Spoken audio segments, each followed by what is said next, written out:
হযরত ওসমান তরবারি নিয়ে আসলেন, বিশ্ব নবীর হাতে দিয়ে দিলেন। নবীজি হযরত আলীর হাতে দেওয়ার পর হযরত আলী তরবারি পায়ে মারছে দৌড়। নবী ডেকে বলে, আলী রে এত জোরে কেন দৌড়াও? হযরত আলী ডেকে বলে, নবী গো, ওই মক্কার মুহাবির আমর আপনার মাথা নেওয়ার ঘোষণা করে অনেক আগে রওনা করেছে। আমি চাই আপনার কাছে পৌঁছার আগে আমি জমিন থেকে ওরে বিদায় করে দেব। বলেন আল্লাহু আকবার। এই কথা বলে হযরত আলী দৌড়াইতে দৌড়াইতে বাজান গো আমার, দৌড়াইতে দৌড়াইতে আমরের মুখে মুখে হয়ে গেছে। আমরের মুখোমুখি হয়ে গেছে। এদিক খেয়াল করেন, আমরের মুখোমুখি হওয়ার পর হযরত আলী ওই তরবারিতে একটা দাগ টানতেছেন। দাগটা নাকটা না বোঝেন তো, একটা দোয়া পড়তেছেন আর দাগ টানতেছেন। এই দোয়াটা যদি আপনি পড়তে পারেন, বড় বড় বিপদ থেকে আপনার বাড়িকে আল্লাহ হেফাজত করবে।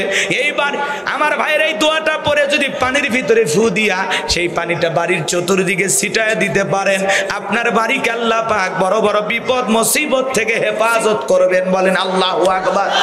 হযরত আলী দোয়া পড়তেছে, কি দোয়া একটু পরে বলতেছে, শোনেন, একটু মনোযোগ দিয়ে শোনেন। তরবারিতে দাগ টানতেছে, দাগ টানার পর ওই তরবারিটা উঁচু করে আমরের দিকে লক্ষ্য করে ডেকে বলতেছে, আমর যদি এক বাপের বেটা হও খালি দাগটা পার হয়ে দেখাও। এ আমরে, যদি তোমার সাহস থাকে খালি দাগটা পার হয়ে দেখাও। রসুলের কাল্লানে অত দূরের কথা, খালি দাগটা পার হয়ে দেখাও। আল্লাহু আকবার বলেন। হযরত আলীর হুঙ্কার শুনে আমরের ভিতরে কাঁপা শুরু করছে, 19-20 হইতেছে। মনে করেন বাড়িতে একটা চোর ঢুকছে, বাড়িওয়ালা ল্যাংরা। চোর তো জুয়ান তাজা, বোঝেন নাই? ল্যাংরা মানুষ হোক, খালি জবান দেয় যদি একটা আওয়াজ দেয়, কে রে? চোর কি বাড়ির ভিতর থাকবি না, ভাগে দৌড় মারবে? তো একটা আওয়াজই অনেক কিছু কথা বলেন, ঠিক কিনা? হযরত আলী যখনই বলতেছে, এ আমর খালি দাগটা পার হয়ে দেখা, এ আয় আয়। আল্লাহু আকবার বলেন। ভালো করে বোঝেন, একটু মনোযোগ দিয়ে বোঝেন। আমর আর হযরত আলীর মধ্যে বাজা বাজা ভাব। আমি কি পুরো ঘটনাটা আপনাদেরকে বলবো? বিশ্ব নবীর কাল্লা নেওয়ার জন্য যাচ্ছে, চিন্তা করছেন এর সাহস কত? শুনবেন না? কারা কারা শুনবেন একটু হাত তোলেন তো দেখি। লিল্লাহে তাকবীর। হাত নামান আমার ভাইরা আমার। আল্লাহ রাব্বুল আলামিন জানায়া দিলেন, তাবারাকাল্লাযী বিয়াদিহিল মুলকু ওয়া হুয়া আলা কুল্লি শাইইন কাদির। মহামান্বিত সেই সত্তা যার হাতে সর্বময় কর্তৃত্ব, রাজত্ব পাওয়ার ক্ষমতা, তিনি হলেন সর্ববিষয়ে শক্তিবান। বলেন আল্লাহু আকবার। আমার ভাইরা, যে কথা বলতে চাচ্ছিলাম, পুরো পৃথিবীতে আল্লাহ রাব্বুল আলামিন 4 জন মানুষকে পুরো পৃথিবীর রাজত্ব পাওয়ার ক্ষমতা দিয়েছিলেন। এর মধ্যে 2 জন ঈমানদার আর 2 জন হলো কাফের। পুরো পৃথিবীর রাজত্ব পাওয়ার ক্ষমতা আল্লাহ 4 জন মানুষকে দিয়েছিল। 2 জন ঈমানদার, একজনের নাম হলো নবী সুলাইমান। বলেন আল্লাহু আকবার। ওয়ালাকাদ আতাইনা দাউদা সুলাইমানা ইলমা। আমার আল্লাহ ডেকে বলেন, আমি পয়গাম্বার দাউদ এবং সুলাইমানকে ইলম দিয়েছিলাম, জ্ঞান দিয়েছিলাম, রাজত্ব পাওয়ার দিয়েছিলাম। তারা ইলম আর জ্ঞান পাওয়ার পরে আমি আল্লাহর শুকরিয়া আদায় করেছিলেন।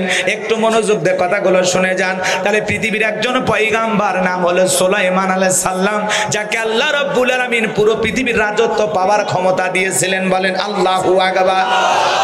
মানব দানব জিন ইনসান সকলে যার কথা মানতে বাধ্য। বলেন আল্লাহু আকবার। লম্বা হবে, আমি লম্বা করব না, সংক্ষিপ্ত কথা বলে দিয়ে যাই বাজান গো আমার। আল্লাহর পয়গাম্বার দাউদ আলাইহিস সালাম জীবনের শেষ পর্যায়ে যখন পৌঁছে গেল, আল্লাহকে ডেকে বলে, আল্লাহ আমার পরবর্তীতে আপনি ফিলিস্তিনের বাদশাহী কারে দান করবেন? আমার আল্লাহ ডেকে বলে, নবী দাউদ তোমার পরবর্তীতে আমি তাকেই ফিলিস্তিনের বাদশাহী দান করব। আমার পক্ষ থেকে নিয়ামত এবার একটা সিন্ধুক যাবে, সিন্ধুকের ভিতরে 3টা জিনিস থাকবে। কোনটার নাম কি, কোনটাতে কি কাজ হবে, যে বলে দিতে পারবে, বুঝতে পারবেন পয়গাম্বার, তাকে আমি ফিলিস্তিনের বাদশাহী দান করব। বলেন আল্লাহু আকবার। নবী দাউদ আলাইহিস সালাম হাজার হাজার জনগণের মাঝে এই কথাটা প্রচার প্রসার করলেন, কিন্তু দেশের জনগণকে উত্তর দিতে পারলো না। এইভাবে কয়েকদিন অতিবাহিত হয়ে গেল।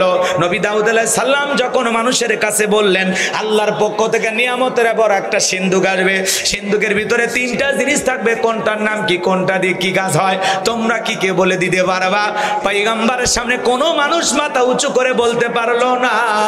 নবী দাউদ আলাইহিস সালাম চিন্তা করলেন, এত মানুষ মানুষের কাছে কথাটা প্রচার করলাম, নিজের ঘরেও প্রচার করার দরকার আছে না নাই?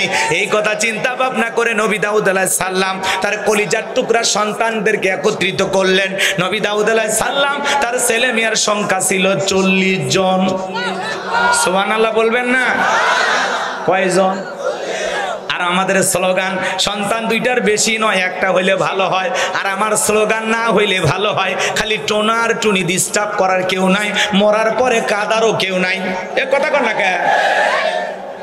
এই স্লোগান কিন্তু মুসলমানের না, তামাম পৃথিবীর ইহুদি খ্রিস্টানেরা জালেমেরা কৌশলে মুসলমানের মাথার মধ্যে এই ভাইরাসটা ঢুকিয়ে দিয়েছে। কারণ তামাম পৃথিবীতে মানুষের সংখ্যা হলো 700 কোটির ওপরে, এর মধ্যে মাত্র 170 কোটির একটু কম বেশি মুসলমান।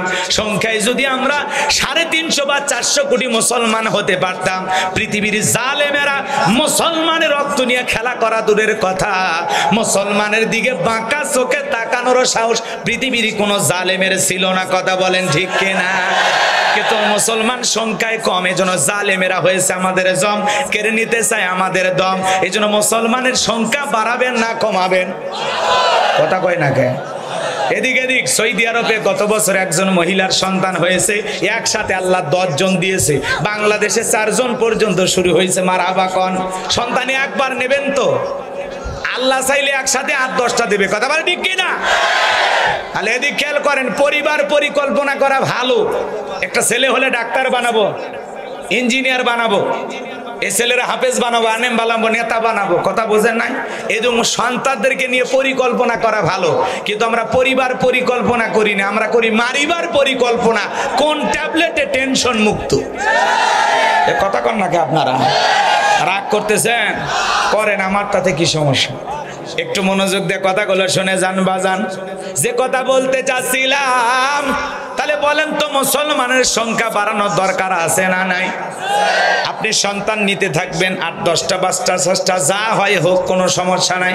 দিনাজপুরে এক মাহফিলে গেলাম, এক মুরব্বী এসে বলে হুজুর দোয়া করেন।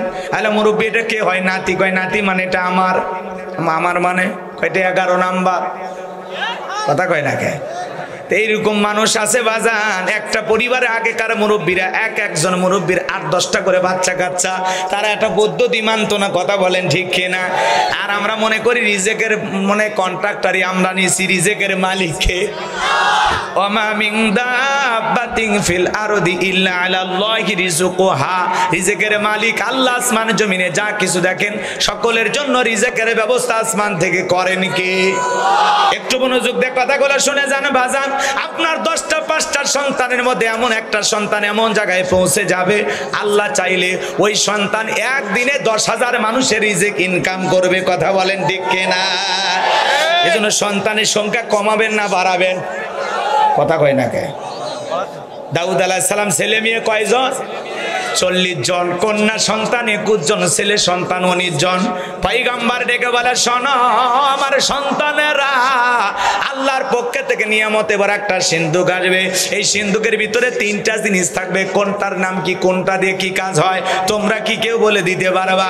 পয়গম্বরের বড় ছেলে বলতে পারে না, মেজো ছেলে বলতে পারে না, সবার ছোট 19 বছরের টকবকে যুবক, নাম তার সুলাইমান। হাত তুলে বলে লাব্বাইক আব্বাজান, আপনি যদি অনুমতি দেন আমি সুলাইমান বলে দিতে পারবো ওই সিন্ধুকের ভিতরে 3টা জিনিস কি কি থাকবে, কোনটার নাম কি, কোনটা দিয়ে কি কাজ হবে? বলেন মারহাবা। নবী দাউদ ডেকে বলে, বাবা তুমি ছোট মানুষ, না বুঝে একটা কথা বলো, তুমি কি বলতে পারবা? ডেকে বলে, বাজান আমারে ছোট মনে করবেন না, আমার বয়স যখন 14-15 হয়ে গেছে, আমি যখন জঙ্গলের পাশ দিয়ে হেঁটে যাই, ওই জঙ্গলের একটা প্রাণী আর একটা প্রাণীর সাথে, একটা পশু আর একটা পশুর সাথে কি কথা বলে, কোন ভাষায় কথা বলে, আমি জমিনের উপর দাঁড়াইয়া পশু প্রাণীর ভাষাও বুঝতে পারি। আসমানে পাখি ডানা মেলে উড়ে যায়, ওই দূর আকাশে পাখি উঠতে উঠতে একটা পাখি আর একটা পাখির সাথে কোন ভাষায় কথা বলে, কি ভাষায় কথা বলে, এই জমিনের উপর দাঁড়াইয়া পাখিদের ভাষাও বুঝতে পারি। নবী সুলাইমানকে আল্লাহ পাক এমন ইলম দিয়েছিলেন, পিপিলিকার ভাষাও পর্যন্ত বুঝতেন। বলেন সুবহানাল্লাহ। সেই নবী সুলাইমান বলে দিবেন সিন্ধুকের ভিতরে 3টা জিনিস কি কি আছে, কোনটার নাম কি, কোনটা দিয়ে কি কাজ হয়। আপনারা কি শুনবেন? কারা কারা শুনবেন একটু হাত তুলে দেখান, লিল্লাহে তাকবীর। হাত নামান। তাহলে আল্লাহ রাব্বুল আলামিন পুরো পৃথিবীর রাজত্ব চারজনকে দিয়েছিলেন। দুইজন হলো ইমানদার, একজন হলো নবী সুলাইমান, আর একজন ইমানদার নাম বাদশাহ জুলকারনাইন, যাকে আল্লাহ রাব্বুল আলামিন এক নয় দুই নয় এই পৃথিবীর জমিনে 1600 বছর হায়াত দিয়েছিলেন। বলেন আল্লাহু আকবার। 1600 বছর হায়াত পাওয়ার পরে, ক্ষমতা রাজত্ব বাদশাহী পাওয়ার পরে মানুষের কল্যাণে, মানবতার কল্যাণে, ইসলামের কল্যাণে ভালো ভালো কাজ করে গেছেন। 1600 বছরে 16 সেকেন্ডের জন্য কারো প্রতি জুলুম করেনি। আল্লাহু আকবার বলবেন না? দোয়া করে দেব নাকি?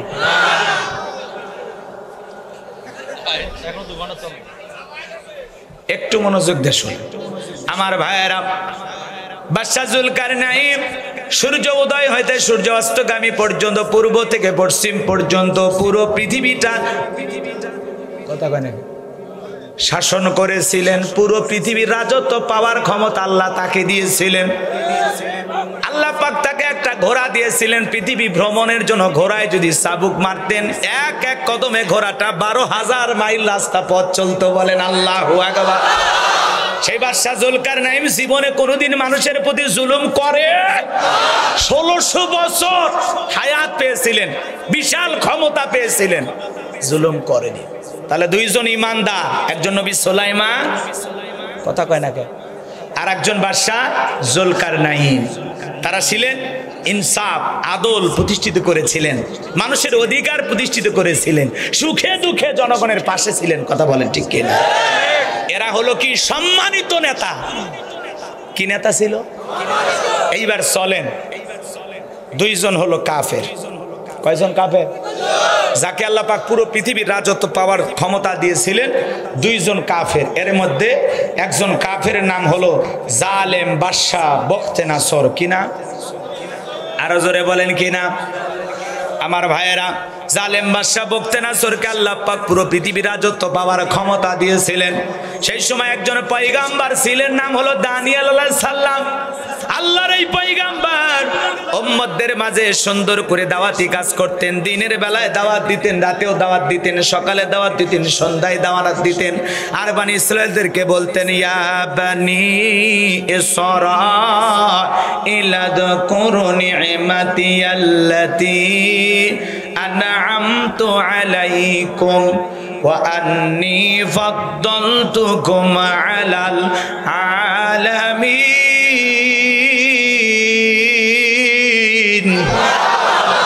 নবী দানিয়েল সালাম বনি ইসরাঈলদেরকে বলতো, শোনো, আল্লাহর কৃতজ্ঞতা প্রকাশ করো, অকৃতজ্ঞ হয়েও না। তোমাদের বাপ দাদা কৃতদাস ছিল, গোলাম ছিল, সেই গোলামের জীবন থেকে আজকে তোমাদেরকে আল্লাহ পাক স্বাধীনতা দিয়েছে। টাকা পয়সা ধন দৌলত কোনো কিছুর অভাব নাই।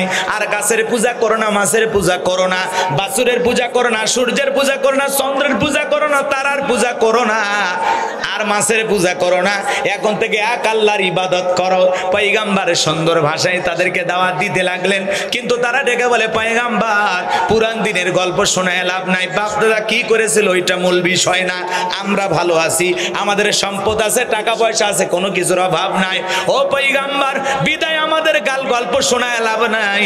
আমরা ঈমান গ্রহণ করব না, এক আল্লাহর ইবাদত করব না। নবী দানিয়েল সালাম বেশ কয়েকদিন ভাবে দাওয়াত দিতে লাগলেন। মাসের পর মাসে তিনি বুঝাইলেন, কিন্তু জাতির মানুষেরা দাম্ভিকতা করলো, ঘৃণা ভরে তার দাওয়াতকে প্রত্যাখ্যান করলেন। নবী দানিয়েল সালাম ডেকে বলেন, শোনো, কোন কওমের মানুষ, কোন জাতির মানুষ যদি দাম্ভিকতা করে, অহংকার করে, খোদাদ্রোহী হয়ে যায়, আল্লাহ তাদের ঘাড়ের উপরে দুই ধরনের আযাব পাঠায়। একটা হলো আসমান জমিনের আযাব আর গজব দিয়ে ধ্বংস করে, আর না হলে তাদের ভাগ্যে জালেম শাসক পাঠাইয়া দেয়। এখনো সময় আছে, তাড়াতাড়ি তোমরা এক আল্লাহর ইবাদত করো। কিন্তু না, তারা কোনো মতেই দাওয়াত গ্রহণ করলো না। আল্লাহর পয়গাম্বার অনেক ভাবে বুঝাইলেন, তারা শুনলো না। তখন আল্লাহ ওই জাতির উপরে জালেম বাদশাহ বখতেনাসরকে পাঠাইয়া দিল। এই জালেম বাদশাহ বখতেনাসর বাদশাহীর চেয়ারে বসার পর মানুষের প্রতি জুলুম অত্যাচার করলো, লুটপাট শুরু করে দিল, নিরপরাধ মানুষকে জেলখানায় বন্দি করতে লাগলো, মানুষ হত্যা করতে শুরু করলো। এমনকি আল্লাহর পয়গাম্বার দানিয়েল আলাইহিস সালাম সহ তার ৭০,০০০ উম্মতকে জেলখানায় বন্দি করলো।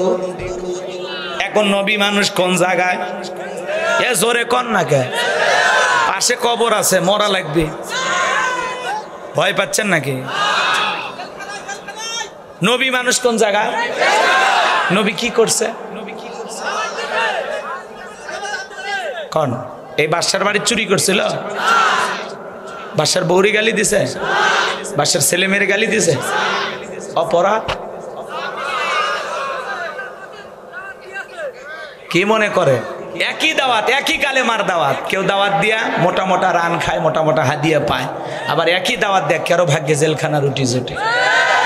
এজন্য আল্লাহওয়ালারা যদি ভিতরে যায়, অভিমান করার দরকার নাই, মনে করবেন নবী রাসূলদের সুন্নত পালন করতেছে। কথা কয় না কে? খালি ভালো মানুষ, অপরাধীরাই যায় না, ভালো মানুষেরাও যায়। অপরাধী অপরাধ করে যায়, আর ভালো মানুষ ভালো কথা বলে যায়। কথাকে বোঝা গেল? যাই হোক, বেশি কথা বলা যাবে না, আপনারা অল্পতে বোঝার চেষ্টা করবেন। আল্লাহ বোঝার তৌফিক দান করুক, জোরে বললেন। তাহলে একটু খেয়াল করেন, নবী মানুষ জেলখানায়, আর আমার মতো হুজুর গেলে সমস্যা আছে? যাই, কোনো সমস্যা নেই। আচ্ছা, এদিক খেয়াল করেন, অনেক মানুষ ওটা বসা করে কিছু চলে গেছে, তাই না? হ্যাঁ, চা খাইতে গেছিলেন? আচ্ছা, একটু মনোযোগ দিয়ে কথাগুলো শুনে যান, লম্বা করবো না, আমি সংক্ষিপ্ত করে আলোচনাটা শেষ করে দেবো। বাজান গো আমার, এইবার ভালো করে বোঝার চেষ্টা করেন। নবী আলাইহিস সালাম জেলখানায় ঢোকার পর উম্মতদেরকে ডেকে বলে, কই তোমাদের অহংকার, গাড়ি বাড়ি, সৌন্দর্য, টাকা পয়সা কই গেল? ডেকে বলে, নবী গো ভুল হয়ে গেছে, এত তাড়াতাড়ি যে আপনার কথাটা সত্য হবে আমরা বুঝতে পারি নাই। নবী আলাইহিস সালাম ডেকে বলে, এই ভয় তো আমি তোমাদেরকে দেখাচ্ছিলাম যে হয় আযাব গজব দিয়ে আল্লাহ ধ্বংস করবে, আর না হলে জালেম শাসক পাঠায় দিবে। ও অপরাধী বুঝবে না, বিনা অপরাধী বুঝবে না, ওদের কাছে অপরাধীরাই ছাড়া পাবে, আর নির্দোষ মানুষেরাই ভিতরে বন্দী হবে। এই জন্য ভালো করে বোঝার চেষ্টা করেন বাজান। নবী আলাইহিস সালাম ডেকে বলে, শোনো, উপায় একটাই, যদি তোমরা তওবা করো, এক আল্লাহর গোলামি করো, আজ থেকে যদি ওয়াদা দাও আর জীবনে কোনোদিন গুনাহ করবা না, দাম্ভিকতা করবা না, এক আল্লাহর ইবাদত করবা, তাহলে আমরা রাত্রিবেলা আল্লাহর কাছে তওবা করলে আমার আল্লাহ পারে জালেমের জেলখানা থেকে মুক্ত করে দিতে। সমস্ত উম্মতেরা মাথা নত করে ডেকে বলে, নবী দানিয়াল, আপনি যা বলবেন আজ থেকে আমরা তাই শুনবো, আর গাছের পূজা মাছের পূজা করব না, এখন থেকে আমরা এক আল্লাহর ইবাদত করব, আপনি যেভাবে চলতে বলবেন আমরা সেইভাবে চলার চেষ্টা করব। নবী আলাইহিস সালাম ডেকে বলে, শোনো, সত্যি যদি তোমরা নিজেদের অপরাধ ক্ষমা পেতে চাও, রাত্রি যখন 12টা পার হয়ে যাবে, আমি গভীর রাত্রিতে আল্লাহ বলে ডাক দেব, আমার আওয়াজ শোনার পর তোমরা সবাই ঘুম থেকে জাগ্রত হইয়া কাকুতি মিনতি সহকারে আল্লাহর কাছে তওবা ইস্তেগফারের মাধ্যমে প্রার্থনা করব, আমার আল্লাহ রাব্বুল আলামিন পারেন আমাদেরকে এই জেলখানা থেকে মুক্ত করে দিতে। তারা ডেকে বলে, আমরা রাজি আছি। রাত 12টার পরে নবী আলাইহিস সালাম আল্লাহ বলে ডাক দিয়েছে, সমস্ত আসামিদের ঘুম ভেঙে গেছে, সবাই আল্লাহু আকবার বলে চিৎকার মেরে উঠেছে। একটু মনোযোগ দিয়ে কথাগুলো শুনে যান বাজান গো আমার। নবী আলাইহিস সালাম 70,000 উম্মতদেরকে নিয়ে তওবা ইস্তেগফার করে কাকুতি মিনতি সহকারে আল্লাহর কাছে দোয়া করে বলে, আল্লাহ, ও আল্লাহ, আল্লাহ গো, আমার উম্মতেরা ভুল করেছে, অপরাধ করেছে, নিজেদের ভুল বুঝতে পেরে তারা ক্ষমা চেয়েছে। আল্লাহ আপনি আমাদের মাফ করে দেন, আর যত দ্রুত পারেন এই জালেমের জেলখানা থেকে আপনি আমাদের মুক্ত করে দেন। আমার আল্লাহ ডেকে বলে, নবী দানিয়াল, আর কাঁদতে হবে না, তোমাদের দোয়া মঞ্জুর হয়ে গেছে। আমি আল্লাহ ওয়াসির এই জালেম বাদশা বুখতানাসরের জেলখানা থেকে তোমাদের মুক্ত করার ব্যবস্থা করে দেব। বলেন আল্লাহু আকবার। আল্লাহ পাক তখন ওই রাত্রিতে জালেম বাদশা বুখতানাসরকে একটা ভয়ঙ্কর স্বপ্ন দেখায়া দিলেন। স্বপ্ন দেখা মাত্র চিৎকার মেরে উঠছে। লোকজন আইসে বলে, নেতা, কি ব্যাপার, আপনি ঘুম থেকে কেন চিৎকার মেরে উঠলেন? বলে, আমার চেহারা দেখে বোঝো না, আমি আমার একটা স্বপ্ন দেখেছি, এই স্বপ্নের ব্যাখ্যা না জানা পর্যন্ত আমি আর ঘুমাইতে পারবো না। দেশের যত গণক জ্যোতিষী আছে সবাইকে ডাক দাও, আমি বাদশা একটা স্বপ্ন দেখেছি, স্বপ্নের কথা তাদেরকে বলবো, আর তাদেরকে স্বপ্নের ব্যাখ্যা বলতে হবে। হাজার হাজার মানুষ চতুর্দিক দিয়ে ভিড় জমাইছে বাদশার দরবারে। বাদশা যখন তার স্বপ্নের কথা জনগণের সামনে বলতে যাবে, আমার আল্লাহ রাব্বুল আলামিন ওই জালেম বাদশা বখতে নাসরের মাথার মধ্যে ভাইরাস ঢোকায় দিয়া তার কথাগুলো ট্রান্সফার কইরা নবী দানিয়েল সালামের মাথার মেমোরির মধ্যে সেভ করে দিয়েছেন। আর এর মাথার ফুলটা এখন ফাঁকা। কথা কই না, মাথা এখন কি ফাঁকা। এইবার জালেম বাদশা যখন তার স্বপ্নের কথা বলতে যাবে, গতকাল রাত্রে কি যেন স্বপ্ন দেখলাম, আর বলতে পারে না। তখন মুহূর্তের মধ্যে ডায়লগটা পরিবর্তন করে বলে, শোনো, গতকাল রাত্রে স্বপ্নে কি দেখেছি সেই কথাও তোমাদের বলতে হবে, স্বপ্নের ব্যাখ্যা কি তাও তোমাদেরকে বলতে হবে। লোকজন ডেকে বলে, বাদশায় তো পাগলামি কথা, স্বপ্ন দেখেছেন আপনি, আমরা কিভাবে বলবো, বলা যাবে? এই বাদশা কি স্বপ্ন দেখেছে জনগণ জানে? জনগণ কি স্বপ্ন দেখে বাদশা জানে? স্বামী স্ত্রী একই খাটে ঘুমায়, ঘুমে স্বামী স্ত্রীকে বাদ দিয়ে আর একটা মেয়েকে নিয়ে ঝিনাইদহ শহরে ঘরে। কথা কয় না? বউ যদি টের পাইতো আপনার ঘুমাইতে দিত, আপনার ঘুমের 12টা বাজায় দিত। কথা কয় না? তাহলে স্বামী অন্য আর একটা মেয়ের নিয়েও যদি স্বপ্নে ঘরে, বউ টের পায় না, আবার বউ আপনাকে বাদ দিয়ে আর একটা ছেলের হাত ধরে যদি ঘরে, আপনি টের পাবেন না। কথা বলে না কেন? স্বপ্নে দেখেন না সাপ তারা করছে, ঘুম থেকে জেগে কি সাপ খুঁজে পাওয়া যায়? হ্যাঁ, আগুনে বাড়ি ঘর পুড়ে গেছে, ঘুম ভেঙে কি আগুন দেখা যায়? কত নানা রকমের স্বপ্নে দেখি, স্বপ্নে দেখি মরে গেছে, তারপরে দেখি জেতাই আছে। কথা কয় না কেন? আছে না? যুবকেরা স্বপ্ন দেখে, বাপরে বাপ, স্বপ্ন দেখে একেবারে ব্যবসা, মানে ভাঙ্গা একটা টিনের বেড়ালা ঘরে ঘুমাইতেছে। কথা কি বুঝছেন? স্বপ্নে দেখতেছে একেবারে ব্যবসা বাণিজ্য করে একেবারে ঝিনাইদহ শহরে বিশাল 10 তলা বিল্ডিং করছে, চাকর চাকরানির অভাব নাই। ঘুমের তালত বলছে, এক কাপ চা দিয়ে যা, বাড়ি মেরে দেখে সেই স্ত্রী খেতাই। কথা কি বুঝতে পারছেন? তো স্বপ্ন আমরা অনেকে দেখি, যুবকেরাও স্বপ্ন দেখে। আহা, কত স্বপ্ন দেখে, নায়িকাদের ছবি পুরো ঘরের ওয়ালে ওয়ালে টাঙায় রাখছে, ঘুমানোর আগে দেখে, তোমার মতো যদি বউ পাইতাম। স্বপ্নে দেখে ওই নায়িকার বুকের ওপর। তো এরকম কত আজে বাজে স্বপ্ন যুবকেরা দেখে। কথা বলে ঠিক কিনা? স্বপ্ন তো স্বপ্ন, স্বপ্ন কি বাস্তব হয়? কত ধরনের স্বপ্ন দেখে। তার মানে কি স্বামী কি স্বপ্ন দেখে বউ জানে না, বউ কি স্বপ্ন দেখে স্বামী জানে, স্বামী জানে না। বাদশা কি স্বপ্ন দেখেছে জনগণ জানে, কিন্তু বাদশা বলতেছে আমি স্বপ্নে কি দেখেছি তাও বলতে হবে, স্বপ্নের ব্যাখ্যাও বলতে হবে। জনগণ বলে আমরা পারবো না। বাদশা তখন বলতেছে, কেন, তোমরা নাকি গায়েব জানো? ওই সমাজেও গায়েবের দাবিদার ছিল। বলেন তো গায়েবের এলেম কার কাছে? আল্লাহ ছাড়া দুনিয়ার কেউ গায়েব জানে নাকি? জোরে বলেন জানে? আশেপাশে যদি কেউ ভণ্ড পীর, তালা বাবা, সালা বাবা, শিগল বাবা, লাউ বাবা, কদু বাবা, ওরা যদি বলে দাবি করে আমি গায়েব জানি, আস্তে করে বদ্ধ ঘরে নিয়ে যাবেন, নিয়ে যায় এমন পিটান ফিটাবেন, বলবেন গায়েবী মার দিলাম, কারো কাছে বলবি না, বললে তুই ধ্বংস হয়ে যাবে। কথাকে বোঝা গেল? আল্লাহ সারা দুনিয়ার কেউ গায়েব জানে না, কোনো ভণ্ড পীর জানে না। কেউ যদি দাবি করে ও যে ভণ্ড, এতে কোনো সন্দেহ নেই। কথা কি বুঝতে পারছেন? অনেক কথা বলার ইচ্ছা আছে কিন্তু লম্বা হবে, আমি লম্বা করব না। কথা বুঝতে পারছেন? বিশ্বনবীর প্রিয় সাহাবী হযরত আবু মুসা আশআরী রাদিয়াল্লাহু তাআলা আনহু একটি এলাকার গভর্নরের দায়িত্ব পালন করতেছেন। তখন খলিফাতুল মুসলিমিন আমিরুল মুমিনিন ছিলেন হযরত ওমর। এক মানুষ এসে বলে, ও খলিফা, খলিফার প্রতিনিধি গভর্নর আবু মুসা আশআরী রাদিয়াল্লাহু তাআলা আনহু তাকে জিজ্ঞাসা করতেছেন একটা জনগণ যে আলিফ লাম মিম, আলিফ লাম রা, ইয়াসিন, তাহা, এগুলোর ভিতরে আল্লাহ পাক কি বলেছেন আমি একটু আপনার কাছে জানতে চাই।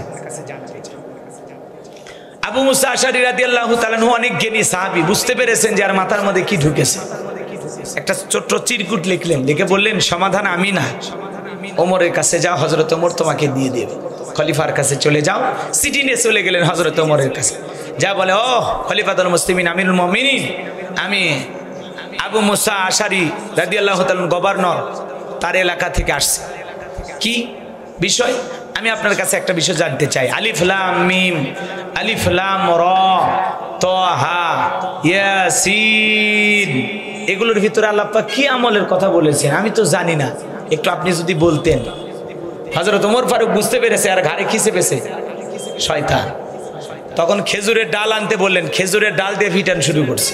লোকটা অসুস্থ হয়ে গেছে আবার চিকিৎসা করে সুস্থ বানাইছে, আবার খেজুরের ডাল দিয়ে পিটাইছে, আবার যখন সুস্থ হয়েছে আবার পিটাইছে। 3 বার পিটানোর পর যখন সুস্থ হয়েছে ডেকে বলে খলিফা আর মারতে হবে না, আমার ঘাড়ে যে শয়তান চেপেছিল ও চলে গেছে। এগুলোর ভিতরে যদি আল্লাহ পাক আমলের কিছু বলেই দিতেন তাহলে বিশ্বনবীর মাধ্যমে আল্লাহ পাক সেটা উম্মতদের জানায় দিতেন। বিদায় এর ভিতরে আমলের কোনো কিছু নাই, এটা নিয়ে আমার মাতামাতি করারও দরকার নাই। এগুলো আল্লাহ রাব্বুল আলামিন কিছু সূরার শুরুতে ভিআইপি পাসওয়ার্ড মেরে দিয়েছে। এই পাসওয়ার্ডের খবর আল্লাহ ছাড়া দুনিয়ার কেউ জানে না। কথা বলা ঠিক কিনা? কথাকে বোঝেন? একটু মনোযোগ দিয়ে কথাগুলো শোনেন। তাহলে যদি কোনো ভণ্ডবীরে বলে বাবা সব জানে, তোর বাবা কসু জানে,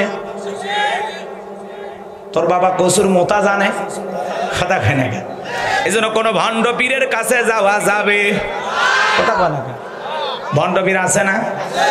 খবরদার কোনো ভণ্ডপীরের কাছে যাবে না। আমি সেদিন ভণ্ডপীরের কথা একটু বলছি, তাই না? আজকের ওইদিকে যাব না। কষ্ট হচ্ছে আপনাদের না? বিরক্ত হইতেছেন?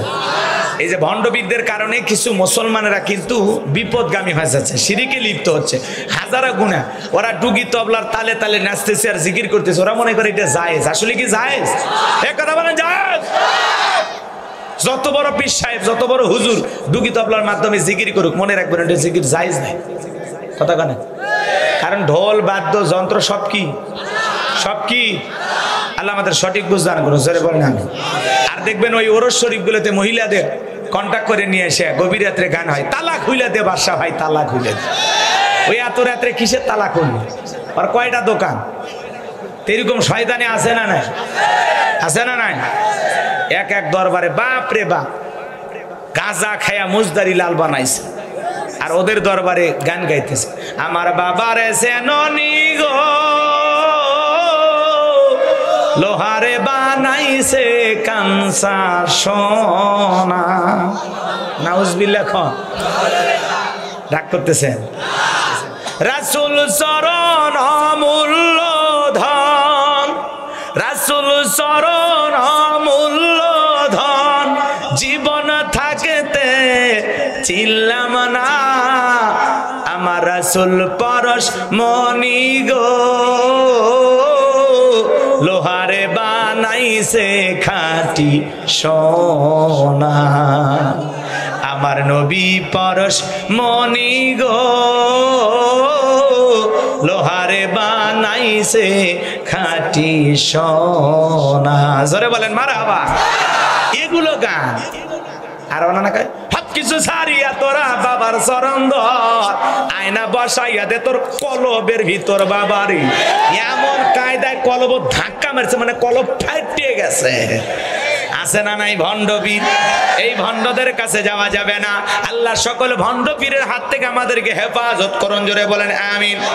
তাহলে ভণ্ডপীর যেখানে, এই মাজার পূজা যেখানে,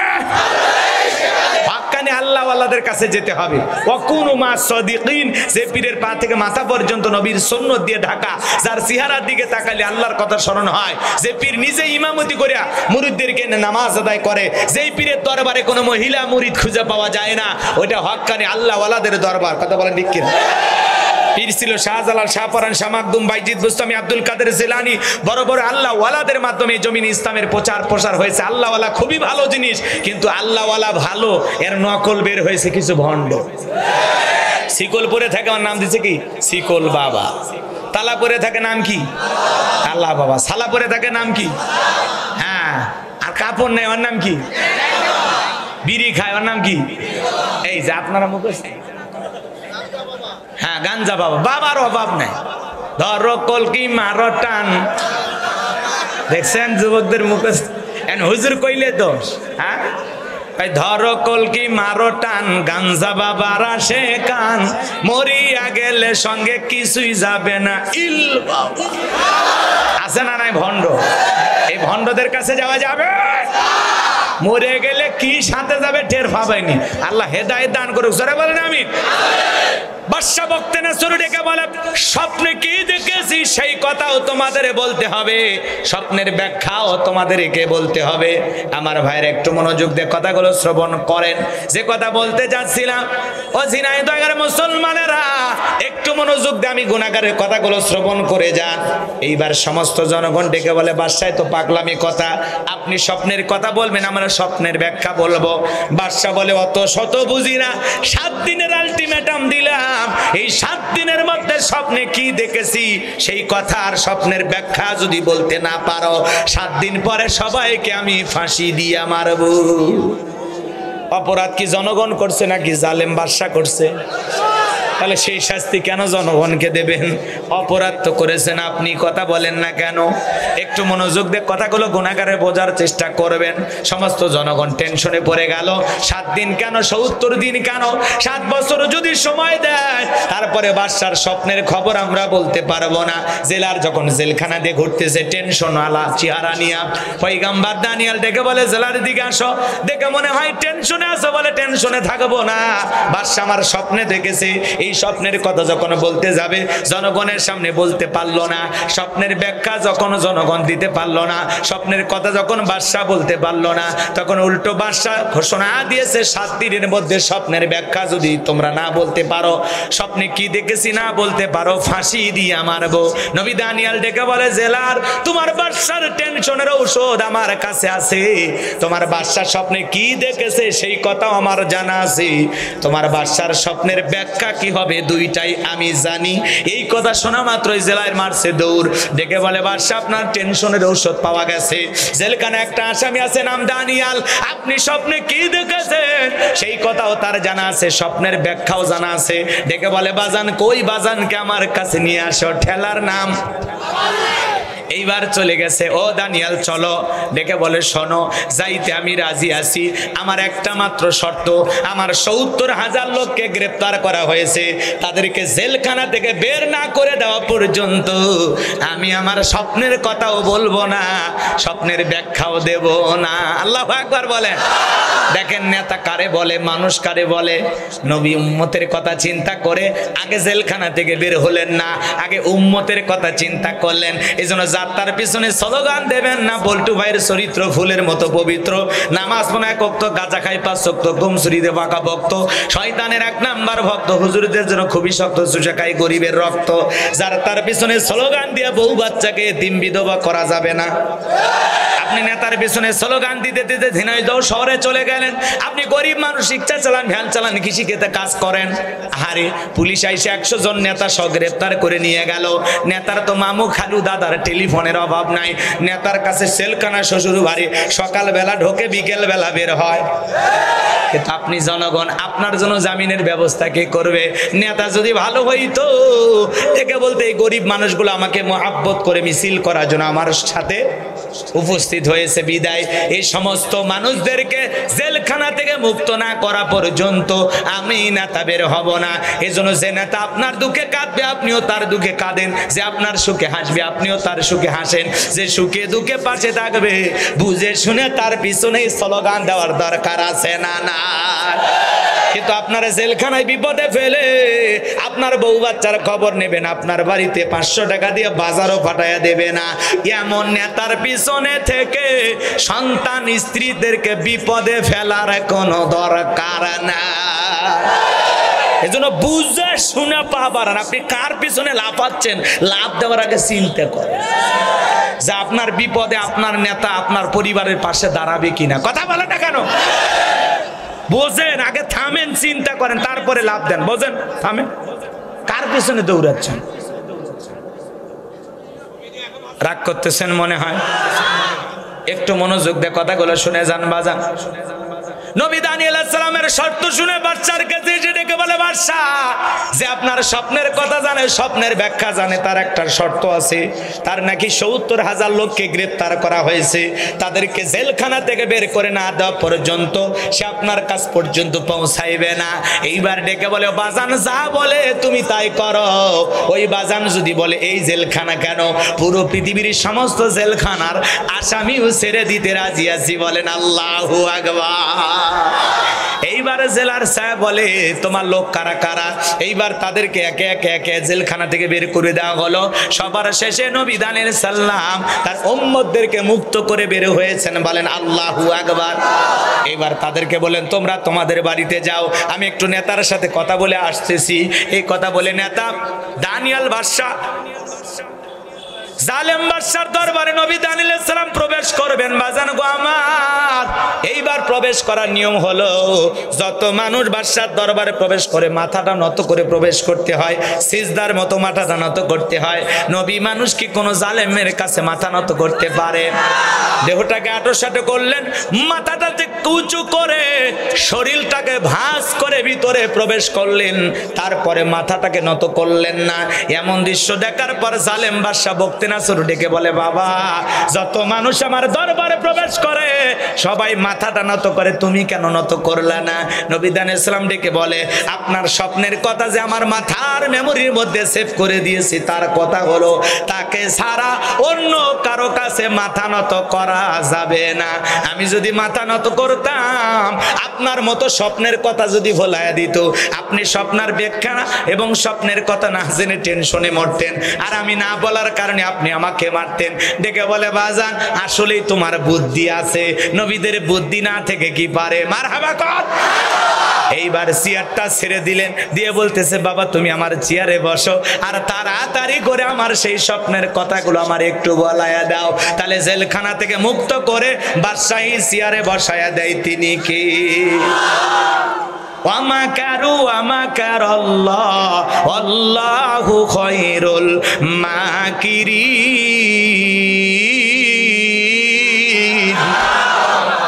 এইবার নবী দানিয়েল সালাম চেয়ারে বসে আছে, স্বপ্নের কথা বলবে। আমি কি বলবো শুনবেন? একটু হাত তোলেন। লিল্লাহি তাকবীর, লিল্লাহি তাকবীর। আল্লাহ আমাদের কবুল করেন। জোরে বলেন আমিন, আর জোরে বলেন আমিন। তাহলে কথা বাকি আছে কয়টা? কথা কয় না। হযরত আলীর কথা মনে আছে? সুলাইমান আলাইহিস সালামের কথা মনে আছে? আর নবী দানিয়েল আলাইহিস সালামের কথা মনে আছে? তাহলে এক নাম্বার আয়াত বুঝাইতে গিয়ে আমি এই ঘটনাগুলো একটু বললাম। আরো অনেক কিছু বলার ইচ্ছা ছিল, একটু হোঁচট খাইছি মন মানসিকতার দিক দিয়ে, এজন্য আমি সব কথা খুব জোরালোভাবে বা যেভাবে বলার ইচ্ছা ছিল বলার একটু তারতম্য হচ্ছে। কষ্ট হচ্ছে আপনাদের? খারাপ লাগতেছে নাকি দোয়া করে দেব বলেন? এবার এক নাম্বার আয়াতে আমি যেটা আপনাদেরকে বুঝাইলাম, আমার আল্লাহ পাক বলেন তাবারাকাল্লাযী বিয়াদিহিল মুলকু ওয়া হুয়া আলা কুল্লি শাইইন কাদির।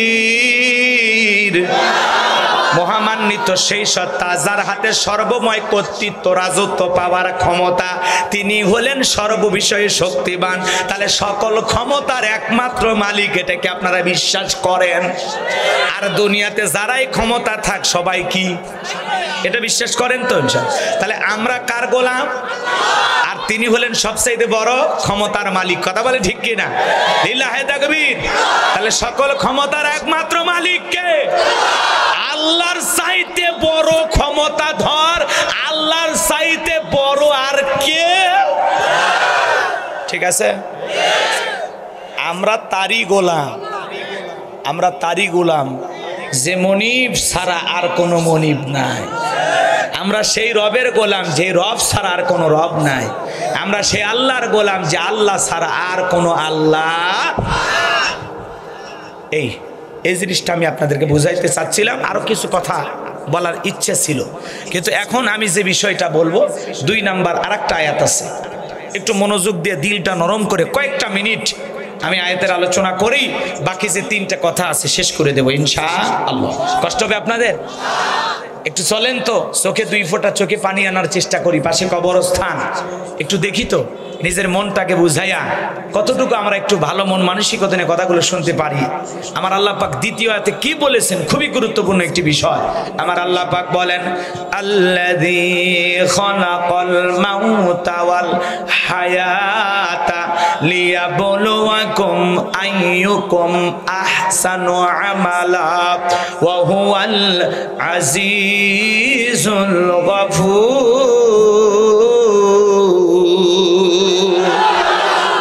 আমার আল্লাহ রাব্বুল আলামিন বলেন আল্লাযী খলাকাল মাউতা ওয়াল হায়াতা, যিনি সৃষ্টি করেছেন মৃত্যু আর জীবন। এরপর আল্লাহ বলেন লিয়াবলুয়াকুম আইয়ুকুম আহসানু আমালা, আমি আল্লাহ পরীক্ষা করে দেখব আমলের দিক দিয়ে কার আমল কত বেশি সুন্দর। আল্লাহ জীবন মৃত্যুর মাঝামাঝি যে সময়টা দিয়েছেন, এই সময়ের মধ্যে আল্লাহ পরীক্ষা করে দেখবেন আমলের দিক দিয়ে কার আমল কত বেশি সুন্দর। কথা কয় না? আল্লাহ পরীক্ষা করে দেখবেন কার আমল কত বেশি ভালো। তাহলে আমাদের আমলটাকে ভালো করার দরকার আছে না নাই? একটু মনোযোগ দিয়ে শোনেন। আল্লাহ আয়াতের প্রথম অংশে কি বললেন? আল্লাযী খলাকাল মাউতা ওয়াল হায়াতা, যিনি সৃষ্টি করেছেন মৃত্যু আর জীবন। আল্লাহ সর্বপ্রথম মৃত্যুর কথা কেন বললেন? কারণ আছে না নাই? এই দুনিয়াতে আসার একটা সিরিয়াল আছে, যাওয়ার কিন্তু কোনো সিরিয়াল নাই রে বাবা। বাবা এসেছে, দাদা এসেছে, দাদার এদিক, দাদার আগে তার বাবা এসেছে, এইভাবে আসছে, বাবার পরে আমি আসছি।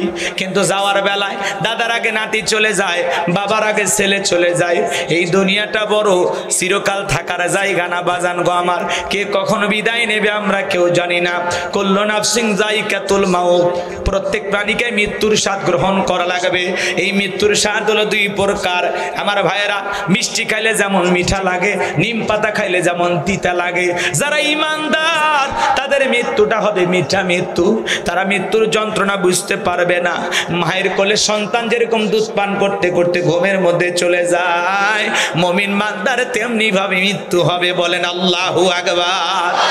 আর যদি কেউ গুনাহগার নাফরমান হয়, পা থেকে মাথা পর্যন্ত রুহটা ছটফট করবে, তার মৃত্যু হবে বড় যন্ত্রণাদায়ক মৃত্যু। এজন্য বাজান গো আমার, যদি ইমানদার হয়ে মৃত্যু বরণ করতে পারি, আপনার আমার কাছে মৃত্যু লাগবে ভালো। এরপরে মৃত্যুর যন্ত্রণা আছে, শাস্তি আছে, কষ্ট আছে। নবী মুসা আলাইহিস সালামকে ডেকে বলা হয়েছে, নবী মুসা বলো তো আপনার কাছে মৃত্যুর যন্ত্রণাটা কেমন মনে হয়েছিল? হযরত মুসা আলাইহিস সালাম ডেকে বলেন, আমার কাছে মৃত্যুর যন্ত্রণা এমন মনে হয়েছিল, জ্যান্ত ছাগলের গা থেকে চামড়া খসাইলে ছাগলের যেমন কষ্ট হয়, তার কাছে আমার কাছে মৃত্যুর যন্ত্রণা তার চাইতে বেশি কষ্টকর মনে হয়েছে। বলেন আল্লাহু আকবার। মৃত্যু বড় কঠিন বাজার, সবাইকে মৃত্যুর প্রস্তুতি গ্রহণ করতে হবে।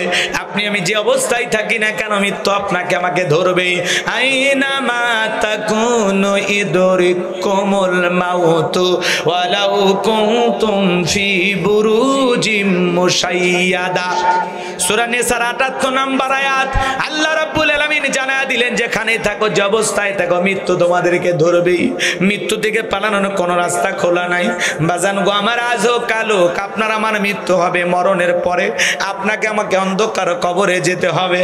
ও মুসলমান আল্লাহর গোলাম, মৃত্যুর যন্ত্রণা যে কত কঠিন, মৃত্যু যে আপনার আমার কতটা নিকটবর্তী আপনি আমি বুঝতে পারবো না। কত মানুষ সকালবেলা বাজারে গেল, বিকেল বেলা লাশ হয়ে বাড়িতে ফিরল, রাতে ঘুমের মধ্যে চলে গেল, সকালবেলা আর ঘুম থেকে উঠলো না। তোমার মতো কত যুবক ভ্রমণ করতে নদীতে চলে গেল, নদীর ঢের ধাক্কায় পড়ে সমুদ্রের পানিতে তলিয়ে গেল, আর খুঁজে পাওয়া গেল না। তোমার মতো কত যুবক সকালবেলা সেলফি তুললো, দস্তরে মোটর সাইকেল নিয়ে ঘুরতেছি, বিকেল বেলায় লাশ হয়ে বাড়িতে ফিরলো। তোমার মতো কত যুবক এসএসসি পরীক্ষা দিয়েছে, রেজাল্ট হওয়ার আগের দিনে যুবকটা মারা গেল। এ যুবক, মৃত্যুর ভয় কি তোমার আমার লাগে না? মৃত্যুর যন্ত্রণা বড় কঠিন আমার ভাইয়েরা।